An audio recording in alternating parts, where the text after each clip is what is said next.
Theater audience is more intimidating than a stadium.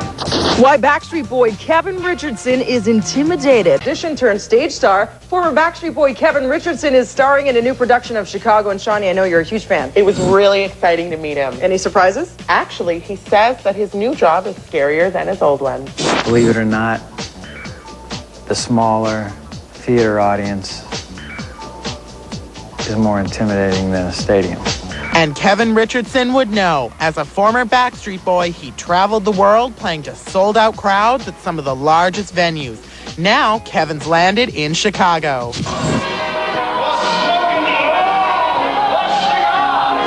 What's the draw for big stars such as yourself and all coming to Broadway and the theater? What's the draw?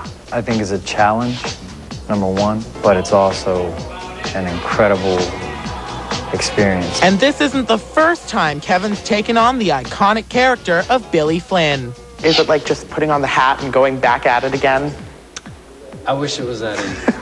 I haven't performed the role in 3 years. Kevin first played Billy on Broadway right when the film Chicago debuted, and those performances weren't lost on him. So I watched Richard Gere play Billy, and I liked his choices. But at the same time, I don't ever want to try to duplicate anyone else's performance. I want to find my own Billy and my own take on the character.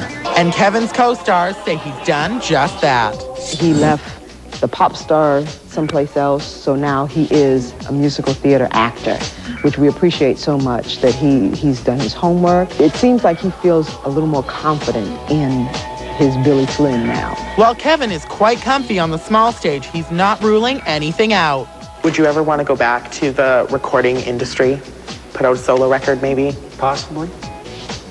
I'm open to whatever the universe throws at me. As a fan of the Backstreet Boys, I have to ask, what prompted your decision to leave the group? Doing albums with the guys takes a lot of time and energy and focus to accomplish that. And I'm the type of person that I'm not really good at multitasking. And when I commit to something, I commit wholeheartedly and I focus on that. And so there's just other parts of me that I would like to work on right now. Hey, Shawnee, was he everything you hoped for? You know what? He was super nice. And the most interesting thing I found out, he's married to a Cher backup dancer. I was 2 degrees away from Cher. Okay, you really are her biggest fan. Well, let's move from one heartthrob to another.